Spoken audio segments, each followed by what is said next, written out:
Welcome back. We now bring in a young innovator onto the Breakfast Club who decided not to wait for the world to fix air pollution and started fixing it himself. At just 17, Aarkin co-founded Filtair, a low-cost DIY air purifier that costs around 2,500 rupees only.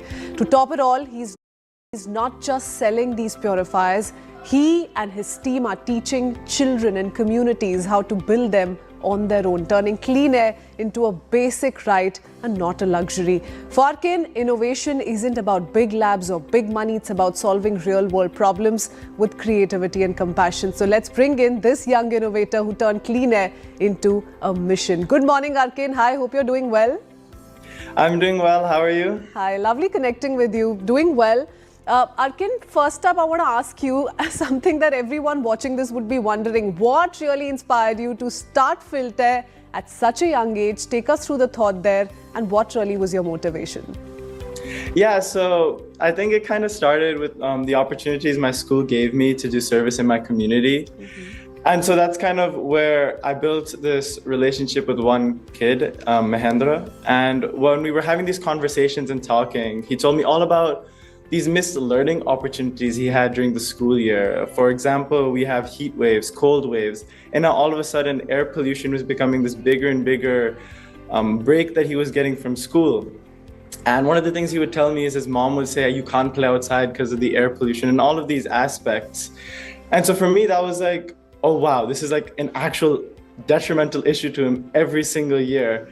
And it's not affecting me as much, but it's definitely affecting him, like to the extent where he's missing school. And so what I did is I asked him questions and I asked him all about what he thinks air pollution is. And the biggest problem was that he wasn't being able to kind of formulate what he thought or his knowledge about air pollution. Like he wasn't very knowledgeable about the aspects around what PM 2.5 particles are, what the different particulate matter is, how to understand what an AQI measure is. And so taking all of these aspects and then asking administrators, teachers, what they think would be the best solution is kind of what inspired me to do something about this. And then of course that led us down the eventual journey of creating this workshop-led air purifier where the aim is to provide the skills for them to make their own purifiers or innovate on it to suit their needs however they see fit.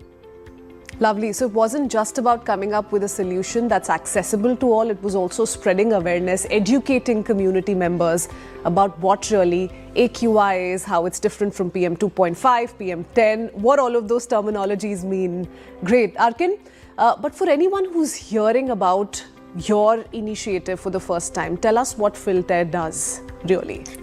Okay, yeah. So Filtair is a low-cost DIY air purifier shown through workshops to public schools in the Delhi NCR area. And so the way we kind of function is we've created our purifier now. It's, as you can see in the video, it kind of comes as a kit. And we use this kit in these workshops that we present in through explaining what each part of the purifier is and how to build it, of course, from scratch.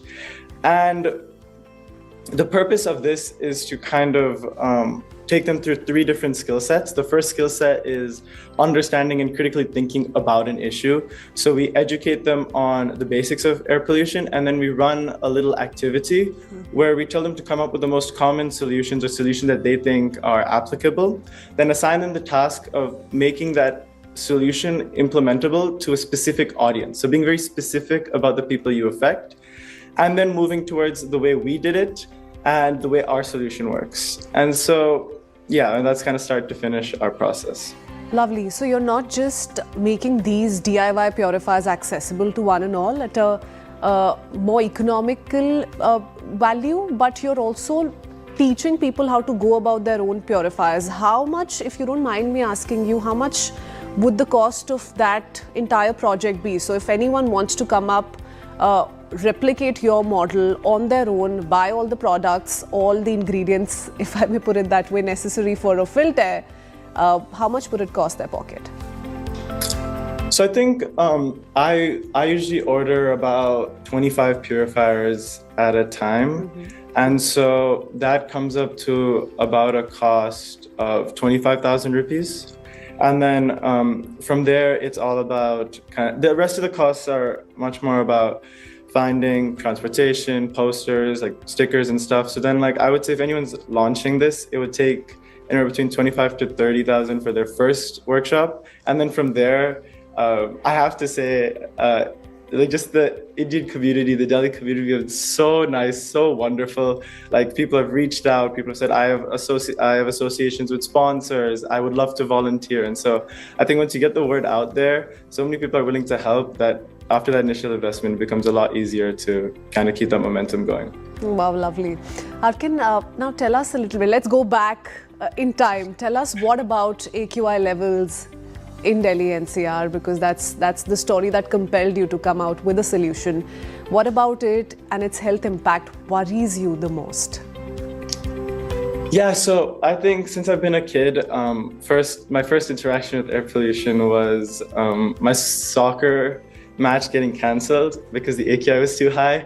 And so for me and my whole childhood, AQI was always about what I can't do, not like the effect it's having on me, until like last year when my school got cancelled because AQI kind of broke the meter again. But this time it was like 1,000 AQI and it made like international headlines. And then this was around the same time I was having that conversation with Mahendra. And so then of course I was like, why is this actually, like, because I thought I knew what air pollution is, but then when you think deeply about it, you're like, you understand what an AQI monitor is, you understand what these particles are, but no one actually thinks about the effect it has on you.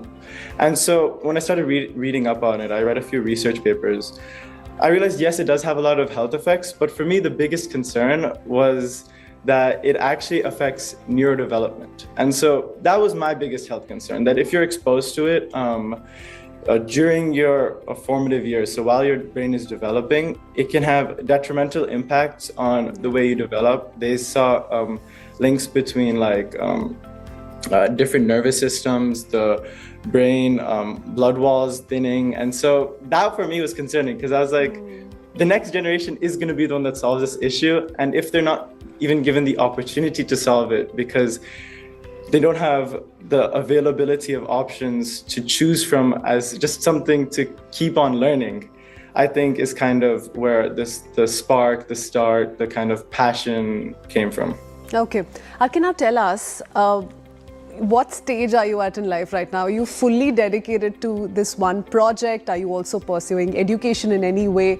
And how did your family and friends react when you decided to start a company at just 17? Were they like, wait it out a little bit, you know, you can start this 4 years from now after completing your education? So yeah, right now I'm in my 12th grade. I think the biggest reaction actually came because before all of this, I think when you don't have media exposure, people are like, oh, he's doing like a little side project. But the Better India had covered us. And I think as soon as the Better India covered us, and then all of a sudden I was on all my friends' Instagram pages. I was on like my mom was sharing it to all her friends. I think all of a sudden there was this kind of uptick of like, oh shoot, he's making an impact, he's doing this thing, and he's doing this while he's doing school, and then maybe this could be a career option. And I think that right now I'm definitely going to continue this for the foreseeable future, but I'm completing my 12th grade in high school. Okay, lovely. So it's studies right now alongside Filtair, and that's going to continue. That's going to be the story that we'll see around you the next couple of years as well. Aarkin, lovely. Tell us now, as we keep up with these visuals, they look really fascinating. Tell us about the core technology behind it, and how do you really compare it to, let's say, high-priced purifiers, which many, like you said, can't afford?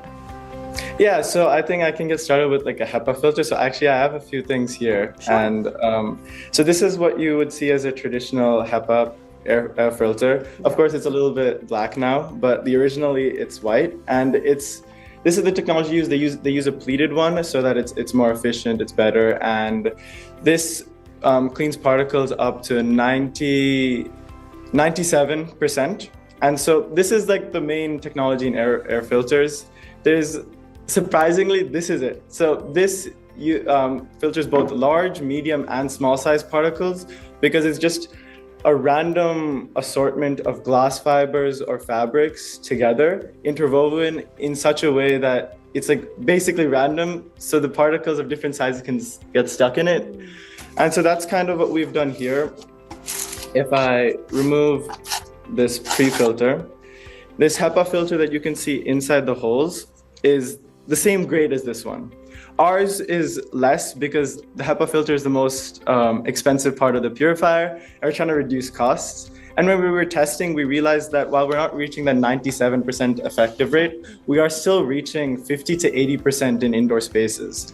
And then the other technology that we kind of use is this pre-filter. So this is graded for not those small particles, but only for the large and medium particles. And the main point of it is to dust, rocks, anything big that might damage the fan or the HEPA filter is just kept out of the whole system entirely. And then I think, yeah, that's just the main part of how a purifier works. And are you asked every now and then, Aarkin, when people look at your model, what about durability? Will it long last enough? You know, because typically when anybody's investing into anything, paying even a small amount of money, they would want it to last longer. Is that a question you face?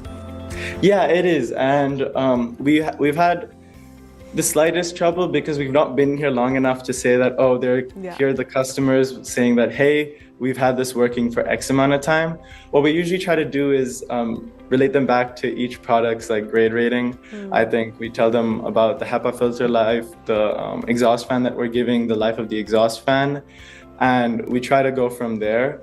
But we've tested our purifier now for like 6 months. We've let it on for 24 hours at a time. We've tested the same purifier over 1 month with like 1-day breaks, and I think that it's worked till now. We haven't had a problem with durability, but of course in the future I can see that happening, because with all low-cost things, there's always a chance of something not working.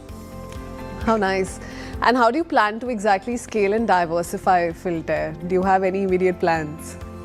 Yeah, so right now we've got a lot of opportunities available. I think after this exposure too, we'll get many more. But for example, there's an international school in Dhaka that reached out to us on Instagram saying that, hey, could we collaborate? We have this environmental coalition. We'd love to implement this in Dhaka. There's a couple of organizations. There's one in Mumbai and there's one in Chandigarh that have reached out to us saying, hey, we really want to run your project and start it here. Could you get help on a Zoom call and kind of get in contact with us and tell us how to do it? So I think the main way I'm kind of going to scale up is through these collaborations of implementing it in different regions that are affected by this problem. And then the second way is, of course, finding a way, this is like the more logistical part of getting these purifiers to people who want them, because I've got so many people telling me that I run an animal shelter. Is there a way I can get an air filter? Someone's told me I have asthma and I have no idea what to do and I need a purifier to help me study. And so I think that those are kind of the two main ways that, at least in the foreseeable future, I can see Filtair kind of growing. I do want to wrap up this conversation on a slightly optimistic note, Aarkin. You know, we're talking pollution, we're talking people complaining day in and out, and we're talking about your story, which comes with a solution itself. But how do you think citizens and young people like yourself play a role in bringing change to a problem like air pollution, which has seen no end for at least the last decade or so? I think it's the same thing I kind of say in my workshops, is that we have power even if we don't realize it. And it's not necessarily our power to vote, but our power in action and our ability to do things that you don't think you can do. And all you have to do, and I really mean this, is take a very, very specific audience. No one person can solve air pollution, as we can see. Pick a specific audience, choose a specific place, and start your solution there. It doesn't have to be something new. This purifier is by no means reimagining what it means to purify. It just is scaling down the cost through multiple testing and iterations. And so that's kind of the core of it. Choose your audience, know your solution, know your audience, and just implement it. Are you also very humbly saying it's no rocket science? Filtair is no rocket science? in a little bit of a way, yeah. Okay, lovely. Thank you so much, Aarkin, for that wonderful initiative and for sharing your story. More power to you and all the best for your studies as well. Thank you for joining us. Thank you so much. Have a great day. All right, let's zoom